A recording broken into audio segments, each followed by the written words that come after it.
এই মুহূর্তে আছি বরগুনা তালতলী উপজেলার যে প্রধান সড়কটি আছে সেই সড়কে। আপনাদের যদি আমি দেখাই, এই সড়কটি গত 1 বছর আগে নির্মাণ করা হলেও কিন্তু বিভিন্ন জায়গায় খানাখন্দের সৃষ্টি হয়েছে।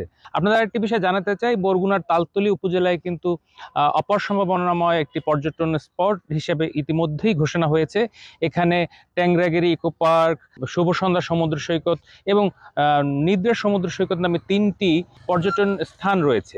সেই স্থানগুলোতে যাতায়াতের জন্য কিন্তু যেসব মানুষজন দূর দূরান্ত থেকে আসছেন এবং তারা কিন্তু এই সড়কের ভোগান্তির কারণে কিন্তু এখন মুখ ফিরিয়ে নিচ্ছেন। আমরা আপনাদের দেখাচ্ছি এই যে স্থানটিতে যত গাড়ি যত যাতায়াত করছে, সবাইকেই কিন্তু নেমে তারপর পার হতে হচ্ছে।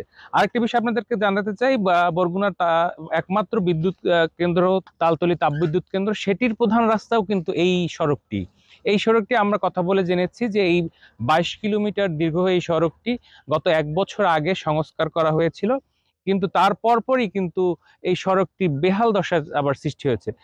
এলাকাবাসী আমাদেরকে বলেছেন যে নিম্নমানের কাজের কারণে কিন্তু এই পরিস্থিতির সৃষ্টি হয়েছে।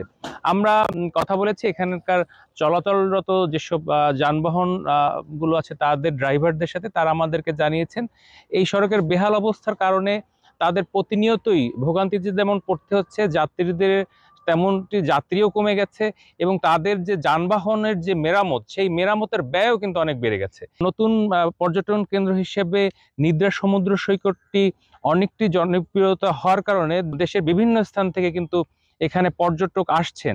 আজকে আমরা অনেক পর্যটকের সাথে কথা বলেছি, তারা অর্ধেক পথ এসেই কিন্তু ফিরে গেছেন, এমনটিও আমরা দেখেছি। তাদের একটাই দাবি যে এত সুন্দর একটি পর্যটনের স্থান তারা শুনে এসছেন, কিন্তু আসার পথে এমন ভোগান্তির কারণে কিন্তু তারা আর সামনে যেতে চাচ্ছেন না।